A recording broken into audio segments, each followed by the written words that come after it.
Muchas gracias por la oportunidad de compartir con ustedes la palabra de Dios y muchas gracias al Señor porque puedo estar con ustedes y podemos compartir ministerio juntos, podemos compartir esfuerzos y gracias al Señor por su palabra. También agradezco mucho al Señor la oportunidad de siempre estar un tiempo con mis suegros cuando venimos y poder compartir tiempo con nuestro hermano Jeff. Y reciban un saludo afectuoso de Iglesia Bautista Sion en Culiacán. Cuando estén por la zona, no duden en pasar a saludarnos y les recibiremos con gozo. Gracias a Dios por la oportunidad de su palabra y Dios quiera que podamos ver el beneficio de la misma para nuestra vida. Les ruego que por favor abran sus Biblias en 2 Corintios capítulo 2. Disculpen, 1 Corintios capítulo 2. Y especialmente el versículo 6 es en lo que nos vamos a estar enfocando esta mañana, la segunda parte del versículo 6. Porque hay algo bien importante que quiero que veamos sobre principalmente la validez de la palabra de Dios en nuestro mundo. El mundo ataca constantemente la validez de la palabra de Dios, la invalidan a causa de los cristianos infieles al Señor. La invalidan a causa de la sociedad que avanza, dicen ellos, y la palabra de Dios es retrógrada. La invalidan porque los tiempos cambian y los contextos son diferentes, entonces ya no aplica. Son las razones que utilizan para invalidar la palabra de Dios. Sin embargo, el apóstol Pablo quiere que quede bien en claro que la palabra de Dios es un mensaje divino, no humano. Y eso lo vuelve verdadero y no está atado al tiempo ni a su paso. Está lleno y repleto de verdades atemporales que aplican a todo ser humano que ha pisado la faz de esta tierra. No cambia la misma enseñanza de Dios porque no está sometida a la voluntad humana que es transitoria y rebelde, sino que está sometida al carácter inconmovible, inamovible de nuestro Señor. Y el apóstol Pablo en 1 Corintios realiza algo bien interesante, ¿no? Usualmente todas las iglesias conocemos lo que es la división, desde hermanos que no pueden conciliarse hasta divisiones catastróficas en las que la iglesia se parte a la mitad por una lucha de voluntades. Y es un aspecto terrible que usualmente se quiere combatir con un llamamiento al amor, con una apelación a la conciencia. Y el apóstol Pablo no era extraño a esto. El apóstol Pablo sabía que la iglesia se dividía. Recibió un reporte de parte de los hermanos de la familia de Cloé, que había divisiones dentro de la iglesia de Corinto, y es lo primero que aborda.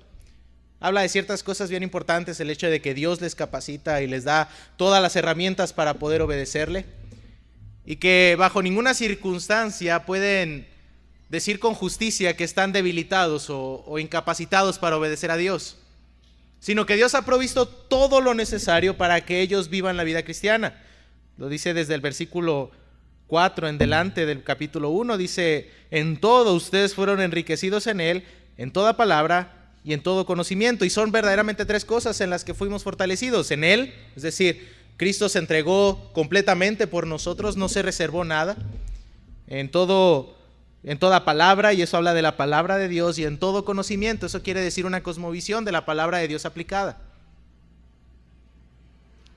Dios verdaderamente no se guardó nada para que nosotros pudiéramos tener todo para obedecerle. Pueden comprender entonces una frustración santa en el apóstol Pablo de escuchar que la iglesia de los Corintios estaba dividiéndose. Y el apóstol Pablo dice: les ruego, hermanos, por el nombre de nuestro Señor Jesucristo, que todos se pongan de acuerdo y que no haya divisiones entre ustedes, sino que estén enteramente unidos en un mismo sentir y en un mismo parecer. La división es el tema principal de estos primeros 3 capítulos del apóstol Pablo a los Corintios. Y la solución que el apóstol Pablo le da a la división no es, aunque sí lleva el amor, no es, aunque sí lleva la conciencia y la unidad como una meta, sino que la solución del apóstol Pablo es predicarles el evangelio una vez más. Básicamente diciendo, la división es una actitud de incrédulos.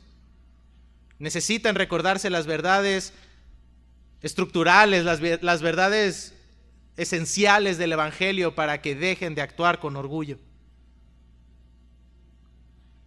Porque aunque el evangelio es la puerta de entrada para nuestra fe, también es el camino por el cual caminamos en la fe, son las paredes que evitan que nos desviemos en la fe y son el techo que nos ayudan a ver el cuidado de Dios en nuestra vida de fe.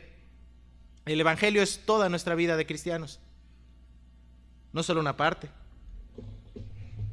Y el apóstol Pablo habla de todo lo que él hizo cuando fue con ellos. Es decir, les ruego que recuerden el sacrificio de Cristo, porque ustedes están diciendo, dice el apóstol Pablo, que no, que ustedes siguen a Pablo, que ustedes siguen a Apolos, que ustedes siguen a Pedro, y algunos que no se quieren someter a ninguna autoridad terrenal dicen, yo sigo a Cristo,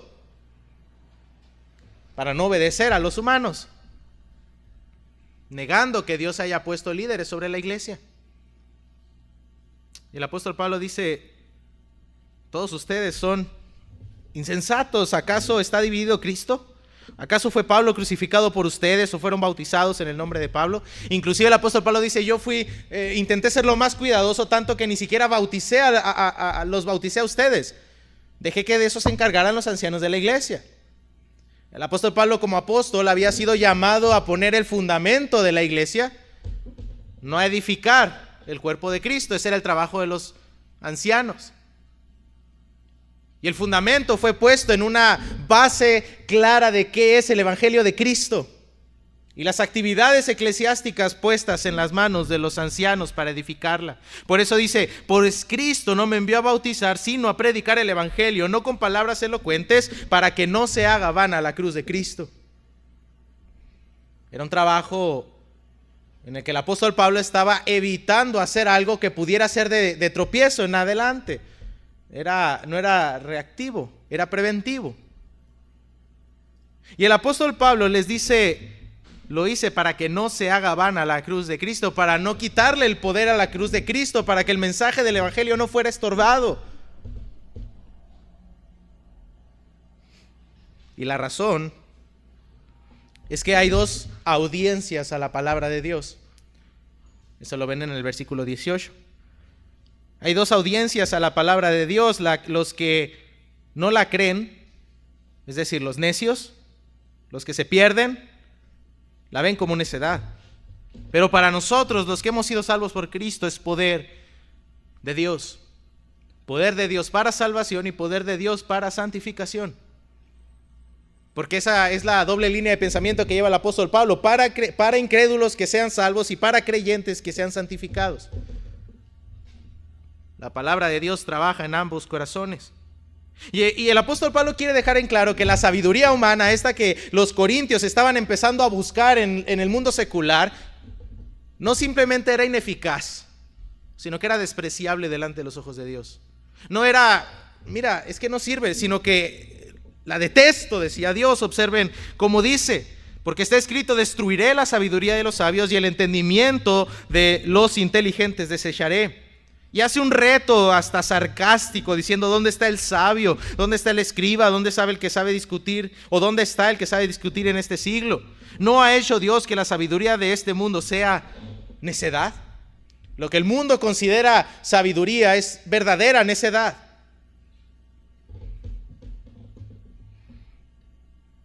Por eso Dios instauró una mecánica tan sencilla como la predicación del evangelio para salvar a los creyentes.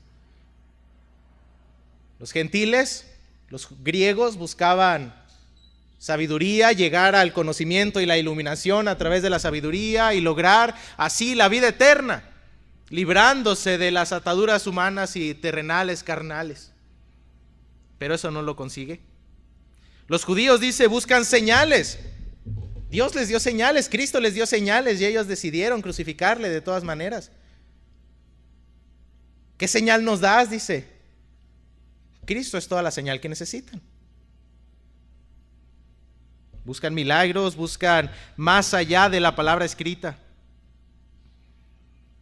Pero nosotros, dice, predicamos a Cristo crucificado, piedra de tropiezo para los judíos. Es decir, los judíos no pueden ignorar el hecho de que Cristo está frente a ellos. Van a tropezar con ella tarde o temprano y tienen que decidir. Y necedad para los gentiles. Es una tontería pensar en que un Dios en su deidad bajaría a la tierra para entregarse por una amalgama de carne que se encuentra dentro de este mundo que se hace llamar ser humano. Porque eso era lo que eran para los dioses griegos. El ser humano eran despreciables y se divertían, eran su parque de diversiones. Pensar que un Dios bajaría a la tierra para salvar a ese ser humano despreciable era una tontería. Es necedad y es piedra de tropiezo. Pero no importa, dice, de qué grupo vienes, si eres judío, si eres griego, el evangelio es lo que te va a salvar. El evangelio es lo que va a trabajar en tu corazón, dice, pero nosotros predicamos a Cristo crucificado. Sin embargo, dice el versículo 24, para los llamados, tanto judíos como griegos, Cristo es poder de Dios y sabiduría de Dios. No importa tu etnia, no importa tu lugar de origen, no importan tus ideales previos, lo único que va a funcionar para salvarte es el evangelio. Y lo único que va a funcionar para que crezcas es el evangelio de Cristo. Y la razón es que en su momento más débil, en su momento más necio delante de los ojos, Dios fue mucho más poderoso. En la cruz, cuando el mundo vio a Dios en su mayor punto de debilidad, Cristo logró la victoria sobre aquello que el ser humano no puede conquistar con todas sus fuerzas, que es el pecado y la muerte. El ser humano ha adaptado tan correctamente la frase: para todo hay remedio menos para la muerte, porque el ser humano no puede vencerla, pero Cristo en su debilidad lo hizo. Y Cristo en su necedad, en el momento en el que todo mundo puede decir eso es una tontería, ¿por qué haría eso?, logró conquistar a los hombres. Entonces el apóstol Pablo les dice: recuerden, ese evangelio fue el que los salvó. Ese evangelio fue el que los salvó. No hubo muchos sabios conforme a la carne. Dios no se dedicó a llamar a las personas que tenían las grandes plataformas y a las personas que eran consideradas grandes dentro de la sociedad, porque a Dios no le importa. Lo que Dios quiere es siervos que le sirvan y que comprendan su estado natural en el que son despreciables y débiles. Escogió lo débil del mundo para avergonzar a lo que es fuerte. Ha escogido a lo vil y despreciable del mundo. Y Dios lo hizo de esa forma para que el mundo entienda y vea que no se trata de un valor intrínseco de la persona, sino se trata de reconocer el pecado que mora dentro de nosotros. Nadie puede entrar al reino de los cielos con la cabeza en alto, diciendo: yo me gané esta entrada y yo logré lo que hice aquí. Todos entramos comprendiendo que somos siervos inútiles. No hay espacio para tu orgullo. Ni siquiera tus obras caben dentro del camino angosto. Para que nadie se jacte delante de Dios. Para que nadie se atreva a decirle a Dios: mira, yo me lo gané, tú no me diste nada. Yo lo logré con mi trabajo, no me cayó del cielo. Ustedes están en Cristo Jesús, dice, el cual se hizo para nosotros sabiduría de Dios y justificación, santificación y redención, para que, tal como está escrito, el que se gloríe en el Señor.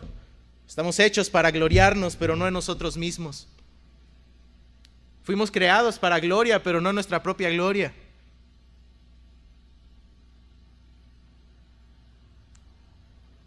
Porque el pecado es el que nos hace quedar cortos a la gloria de Dios, que fue la gloria a la que fuimos creados. Somos partícipes, tenemos esta bendición tan hermosa de compartir y dar gloria a Dios, hermanos. Dios no necesita nuestra gloria, pero nos da la oportunidad de recibirla.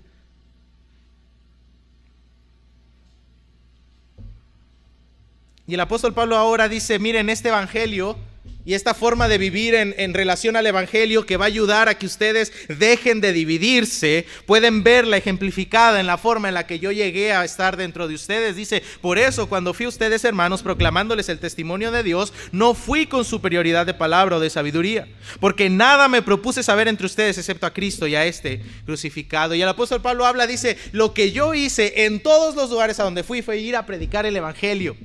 Y nadie me puede decir, no, tú allá andabas haciendo otra cosa, andabas vendiendo indulgencias o andabas haciendo cualquier otra cosa. No, yo estaba predicando el evangelio. Y este evangelio es llamado de nuevo la cruz de Cristo, porque es el sufrimiento de nuestro Señor Jesucristo el que debe conmover nuestros corazones para saber que estamos desgarrando el cuerpo de Cristo cuando nos dividimos. No estamos jugando con un club social en el que si alguien se va no importa, solamente es un ingreso menos. Estamos desgarrando un cuerpo que Dios ha unido a través de la sangre de su Hijo Jesucristo. Por eso el apóstol Pablo quiere que quede muy en claro: el sufrimiento de Cristo es lo que ustedes están tomando en vano al dividir el cuerpo de Cristo. Yo estuve entre ustedes sin autoconfianza, dice también. Estuve entre ustedes con debilidad, con temor y mucho temblor. No llegué con aires de grandeza diciendo, ya llegó el apóstol Pablo, ahora sí van a saber lo que es bueno.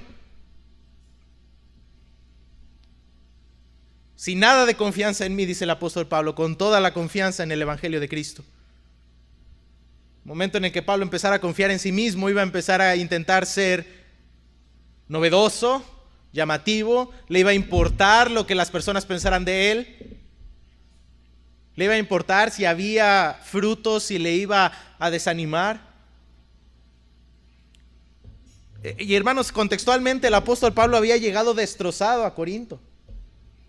Acababa de ser humillado, acababa de ser despreciado.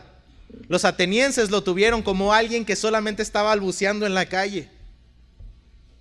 Llegó y como siempre se paró en la sinagoga, empezó a predicar el evangelio y lo sacaron. Pero Cristo fue y se le presentó en sueños y le dijo, no te vayas, tengo mucho pueblo aquí. Sin nada de confianza en mí, dice el apóstol Pablo. No importa lo que piensen de mí, no importa lo que hablen de mí, no importa lo que sea de mí, lo que importa es que Cristo está conmigo. Y es el mensaje de Cristo Jesús, no mi mensaje. Pero, irónicamente lo llama mi mensaje.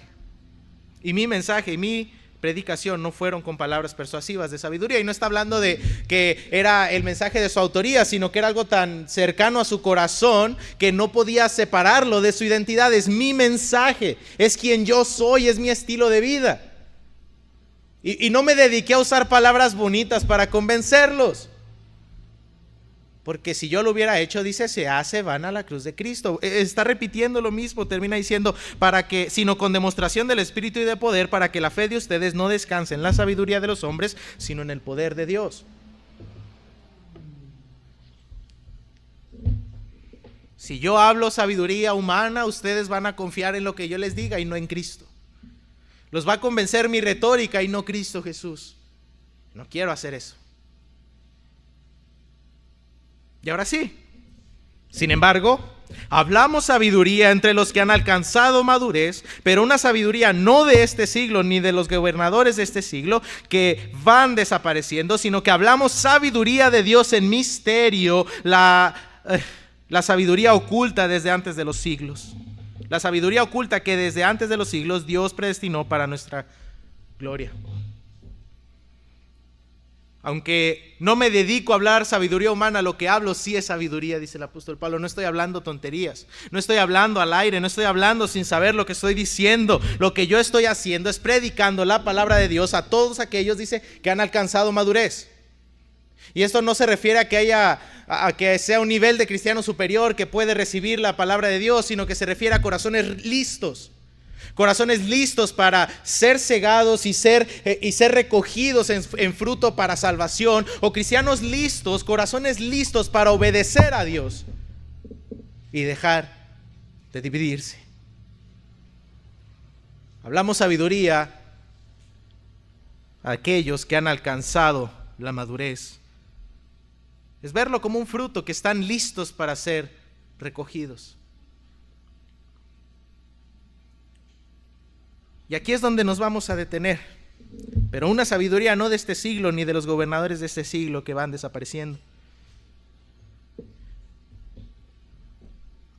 Porque son 3 puntos principales los que vemos en estos dos versículos. Y es que hablamos sabiduría a los corazones listos, que es justo lo que les mencionaba. Hablamos sabiduría que siempre es válida, que es lo que vamos a observar esta mañana. Y hablamos sabiduría que Dios tenía reservada. Pero antes de comenzar vamos a orar. Bendito Padre, muchas gracias por tu palabra. Y muchas gracias porque en tu misericordia podemos estar parados delante de ella aunque no lo merecemos. Y podemos recibir de ti la enseñanza y rogamos que así sea. Señor, perdona nuestros pecados y ayúdanos a pararnos con pies santos delante de tu palabra, Señor, que es hablada de tu boca. Que, Señor, todo tu mensaje sea recibido en el corazón de mis hermanos. En el nombre de Cristo. Amén. De esta forma, hermanos, estamos siempre hablando una sabiduría que es válida. Justo les comentaba, el mundo quiere decir que la palabra de Dios ya no es válida, que ya no vale la pena, que ya no está activa hoy en día. De hecho, pues ustedes no sé si han observado, hay debates en internet en el que dice que el apóstol Pablo, cuando dice que la mujer aprenda en silencio y no permite a la mujer enseñorearse sobre el hombre o mandar sobre el hombre, dice, no, es que la mujer en Éfeso era una mujer así ya está, pero ya no aplica a nadie más que a las mujeres de Éfeso. Y quieren validar la palabra de Dios únicamente en el contexto en el que se encuentra. La realidad es que la palabra de Dios es válida más allá de la sociedad. Y es exactamente lo primero que vemos. Observen, dice, una sabiduría no de este siglo.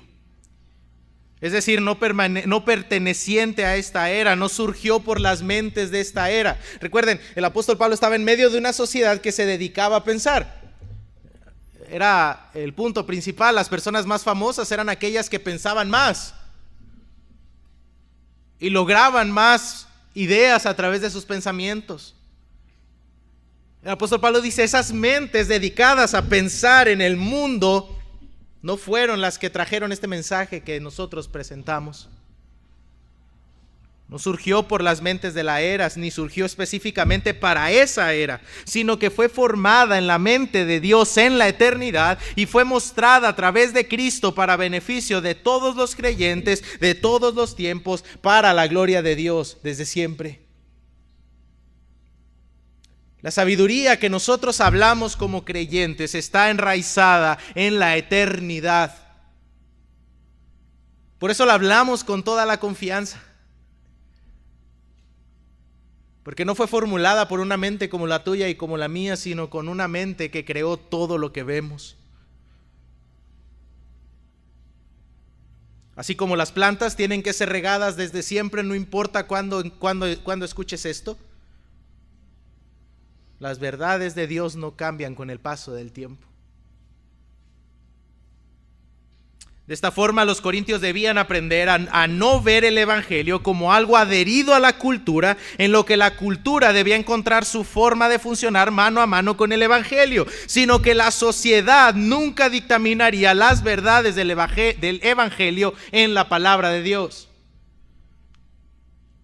Cuando se tratan de las verdades del evangelio, la iglesia no va a voltear a ver a la sociedad para buscar validez.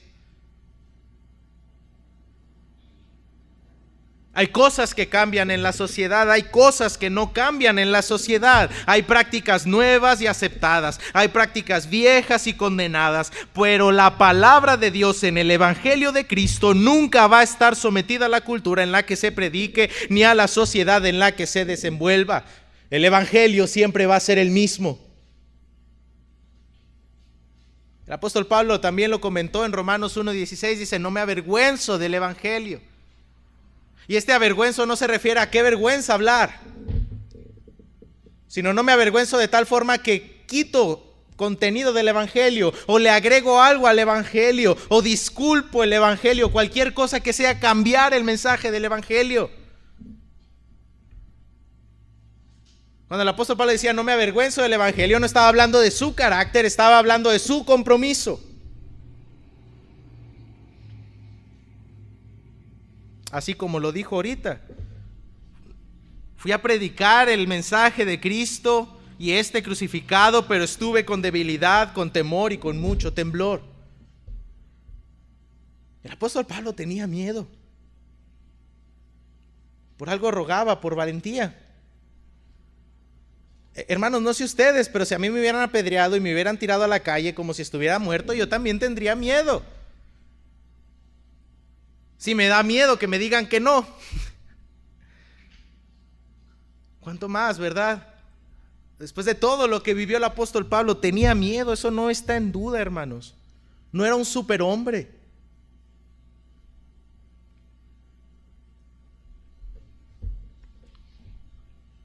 Sin embargo, él sabía que las cadenas no pueden detener el evangelio. Filipenses 1 lo dice.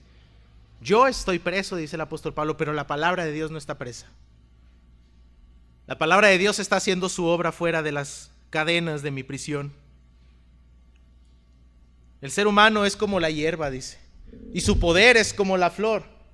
Se seca la hierba, se marchita la flor, pero la palabra del Dios nuestro permanece para siempre. El ser humano se desvanece.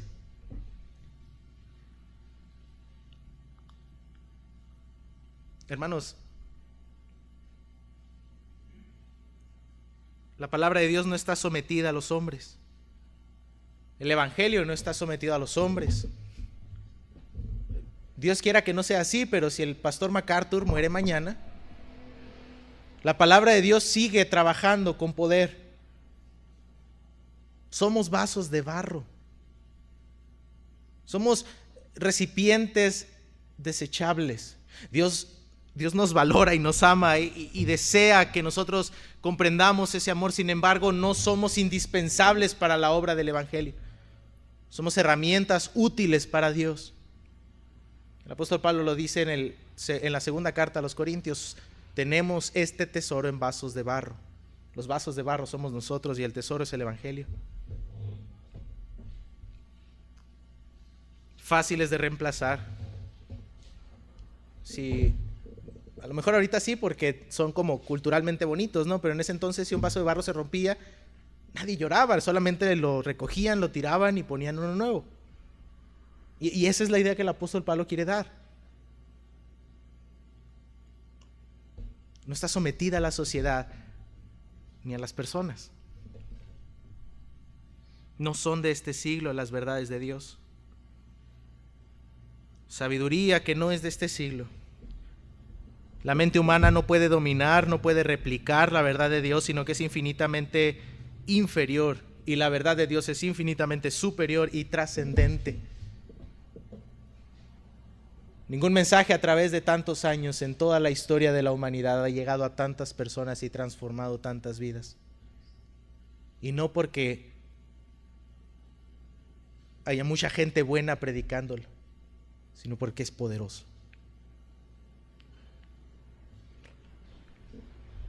Pero la palabra de Dios también es más válida y válida más allá de las mismas autoridades. Observen lo que dice: no es de este siglo ni de los gobernantes de este siglo. El apóstol Pablo deja en claro que hablaron algo que excede a la autoridad humana, algo que la autoridad humana no tiene injerencia dentro de ella. La cultura y la sociedad no definen la validez del evangelio, sino que es válido porque viene de una fuente permanente, Dios mismo. De la misma manera, las autoridades no tienen control sobre la verdad de Dios. Y el mismo pasaje que vimos anteriormente, o del que hablé anteriormente, Filipenses capítulo 1, habla precisamente sobre eso. Yo estoy preso, mas la palabra de Dios no lo está. Aun si el gobierno, dice, me tiene confinado a un lugar a causa del evangelio, la palabra de Dios sigue haciendo su trabajo. Todo el libro de los Hechos lo deja en claro. Cuando las autoridades van en contra del Evangelio, el Evangelio prevalece. Cuando las autoridades van en contra del Evangelio, el Evangelio prevalece. El Evangelio es el que sale victorioso. El Evangelio es el que es honrado.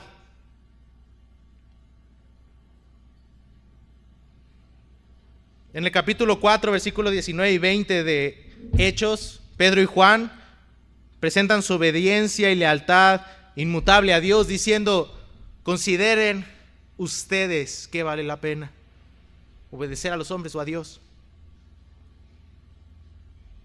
Y dice que bueno, los azotaron y los dejaron ir, los golpearon. Y justamente un capítulo adelante se repite la misma situación y repiten la misma respuesta y les prohíben hablar de Cristo. Sin embargo, ellos dicen exactamente lo mismo: consideren qué es mejor, obedecer a Dios o obedecer a los hombres. Capítulo 6 y capítulo 7 de Hechos presentan a Esteban presentando el Evangelio de una forma potente, sin doblegarse ante la presión de las autoridades. Y lo dice de forma clara: ustedes fueron quienes lo pusieron en la cruz. Ustedes son responsables, no importa si son las autoridades mismas, ustedes son responsables. Inclusive al final del libro de los Hechos narra la presentación del Evangelio del apóstol Pablo hacia Agripa, el mismo rey. Y Agripa le dice: mira, por poco me persuades a ser creyente. Hermanos, cuando hay un enfrentamiento entre la verdad de Cristo y las autoridades, la verdad de Cristo sale victoriosa a causa de sus siervos. Porque el trabajo y el poder viene de la palabra de Dios. Pero ese poder es el que nos capacita para poder obedecerla. Romanos capítulo 13 dice muy claramente: las autoridades son puestas para cumplir la ley. Ni siquiera para dictaminar qué es ley y qué no, sino para cumplir la ley. Ellos están para animar al que obra bien y castigar al que obra mal. Desde un principio Dios permitió la aparición de las autoridades como un medio de supervisión de la población. Asimismo puso límites al trabajo del rey. No sería una autoridad absoluta. Hay una razón especial por la cual Dios mismo no permitía que los reyes ofrecieran sacrificio a Dios. Era el trabajo de los sacerdotes, no de los reyes.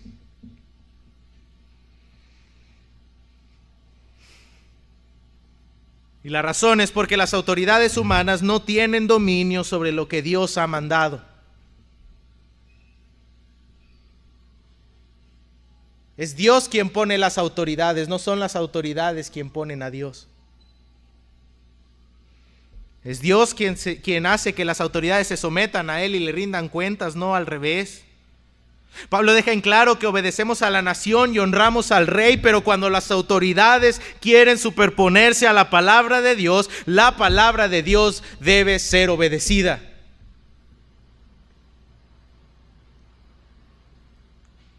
El Evangelio de Cristo, su obra salvadora y transformadora y santificadora, no se arrodillan delante de ningún sistema social, ni delante de ningún gobierno. Nunca lo han hecho, nunca lo harán. Han existido muchísimos gobiernos que han intentado destruir la verdad de Dios. Han intentado ir en contra de la palabra de Dios, y es en esas situaciones donde parece florecer más el trabajo de Cristo. ¿No es así? El emperador creyó que matando a Jacobo o al apóstol Santiago iba a destruir el cristianismo. En Hechos capítulo 12. Y lo único que logró fue que el evangelio se esparciera a toda la nación. El hombre quiere destruir todo vestigio de Dios, pero Dios sale victorioso.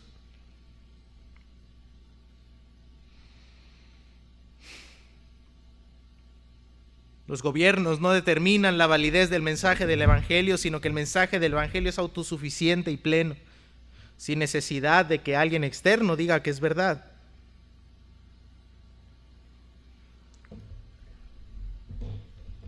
El emperador Constantino intentó mezclar el Imperio Romano con la Iglesia. Lo único que logró fue una de las mayores apostasías de la historia, que perdura hasta día de hoy, llamado la Iglesia Católica.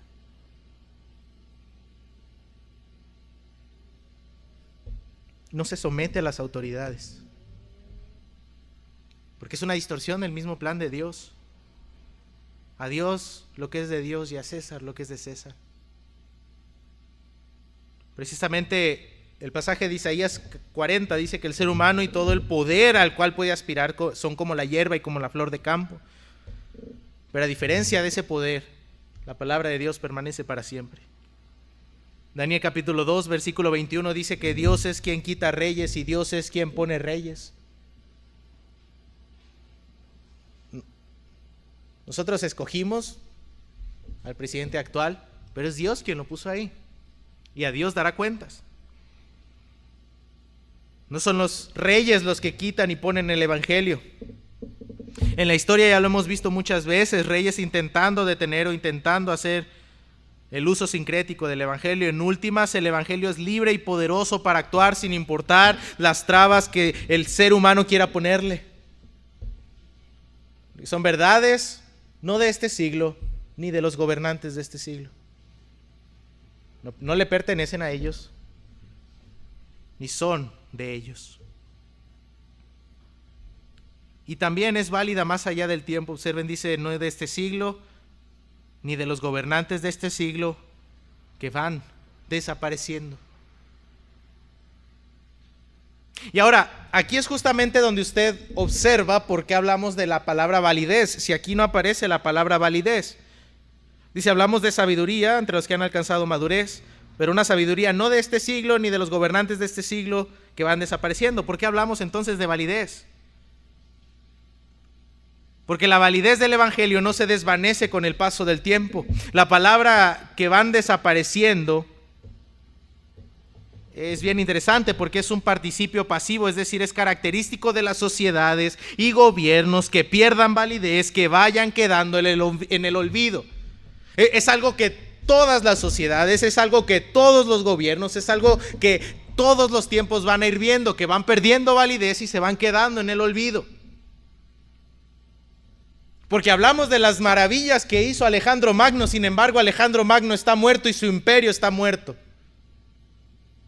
Hablamos del gran Nabucodonosor y Babilonia está destruida y Nabucodonosor está muerto.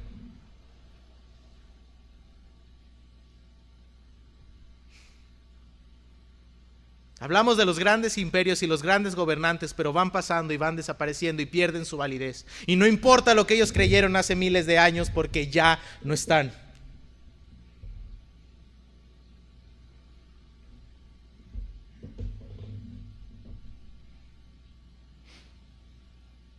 Pero no es porque ellos se esfuercen por ser irrelevantes e inoperantes, sino porque son diezmados. Dios utiliza agentes humanos, naturales y sobrenaturales para hacer que las naciones desaparezcan cuando han cumplido su turno.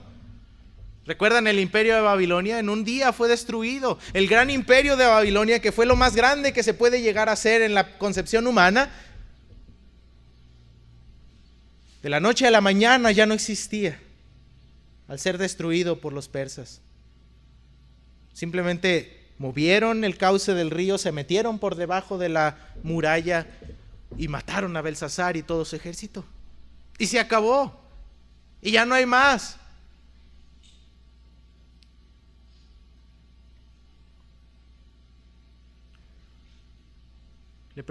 Le profetizó a Belsasar que sería revocado de su reinado, y esa misma noche sucedió. Destruyó a Sodoma y Gomorra con fuego del cielo. Venció a los grandes ejércitos con su espíritu en la guerra contra Siria. Más de 100,000 soldados muertos en una noche simplemente por el ángel de Jehová. ¿Recuerdan la batalla de Gedeón en la que un ejército muy pequeño destruyó un ejército muy grande solamente porque tuvieron sabiduría divina y usaron ruido y se asustaron y se empezaron a matar entre ellos? Bueno, pues en la guerra de Asiria estaban dormidos, pasó el ángel de Jehová y les quitó la vida y se acabó.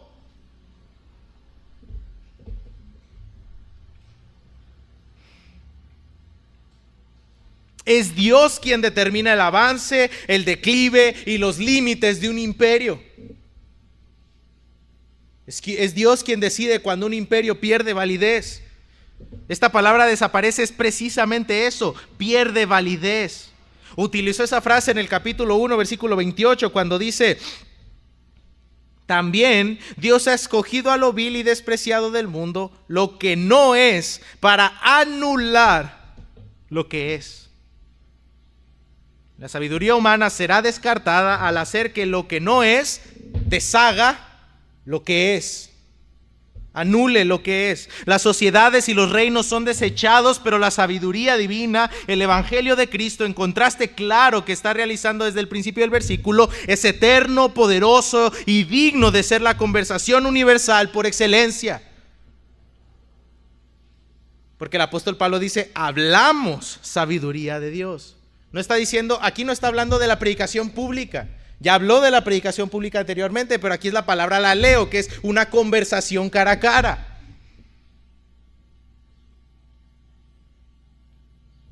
Nosotros charlamos la sabiduría de Dios, predicamos el evangelio cara a cara, y es nuestro tema de conversación. Los reinos, sin excepción, con el paso del tiempo se acaban, pero el evangelio de Cristo resiste la prueba del tiempo, los embates de la adversidad, resiste a los gobiernos malvados, a las sociedades depravadas y hasta las iglesias irresponsables que se dividen.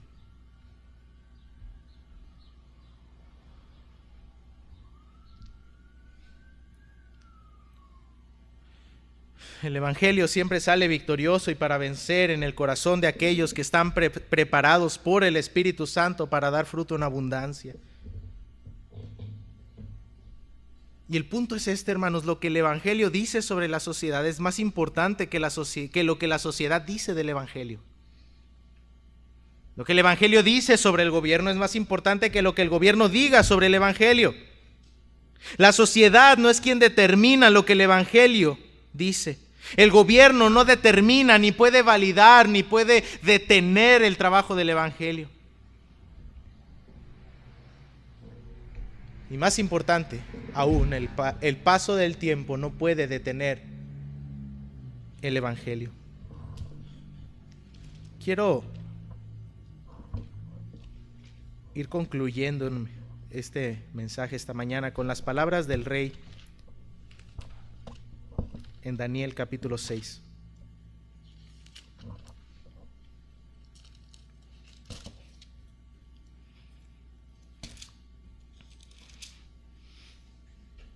El rey Darío pensó que podía dictaminar que él era más grande que Dios, y cayó justo en la trampa de sus siervos que querían destruir al único siervo de Dios que estaba en el poder, que era Daniel. Le tendieron una trampa y él cayó sin meter las manos. Y una vez que se dio cuenta que a causa de la tontería que había hecho tenía que matar a Daniel echándolo en el foso de los leones hambrientos, dice que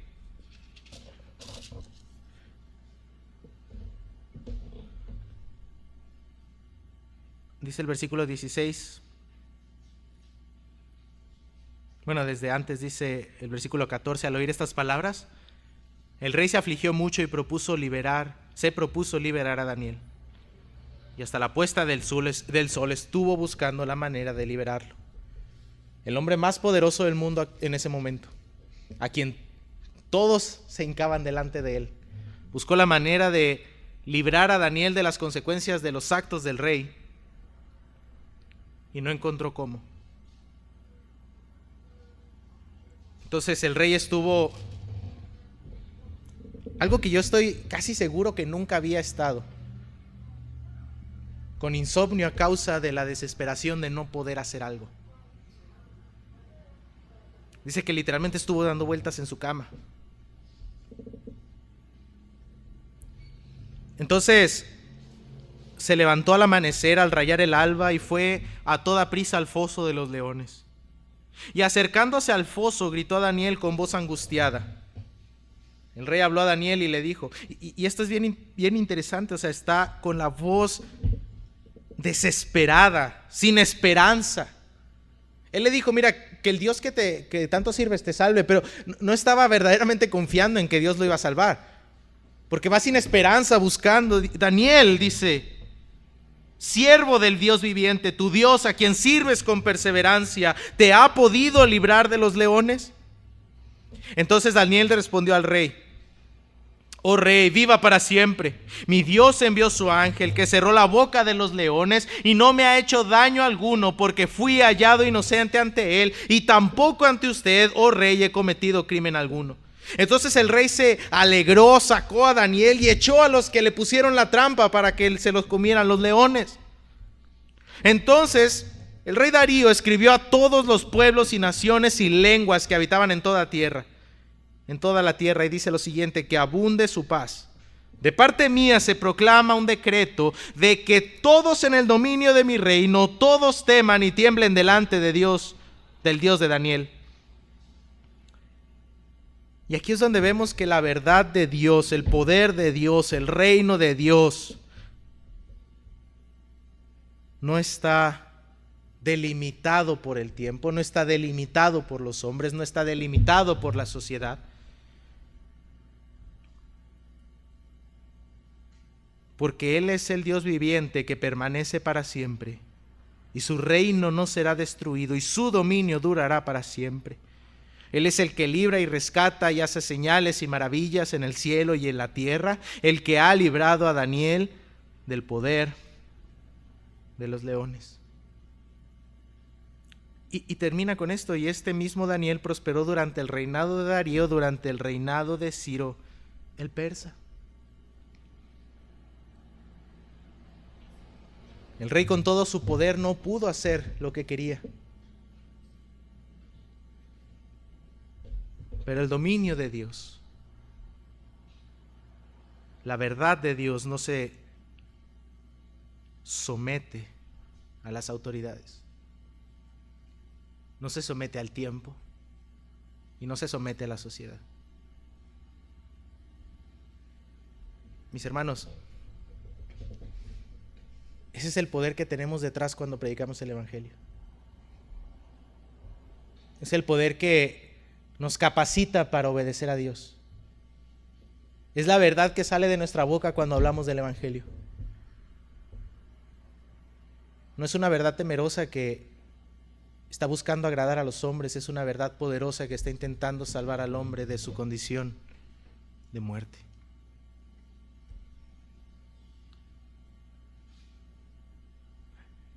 Hermanos, no vivamos en derrota.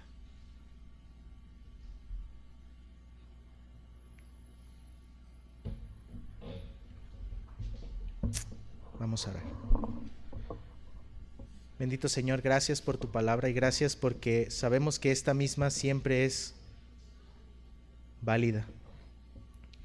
Señor, tú no te sometes a nadie, porque todo se somete a ti. Y con esa seguridad nosotros queremos hacer, Señor, tu voluntad de predicar el Evangelio y de buscar la unidad como iglesia a través de las verdades del Evangelio. Señor, tú inspiraste al apóstol Pablo para que esto quedara claro, Señor. Nosotros somos pecadores que han sido salvos por tu gracia y no hemos de tomarnos la libertad de dividir aquello que Dios unió. Ayúdanos a hablar con convicción la verdad que, Señor, es poderosa. Y cuida, Señor, del resto de nuestro día, que podamos tener comunión como hermanos en santidad. En el nombre de Cristo. Amén.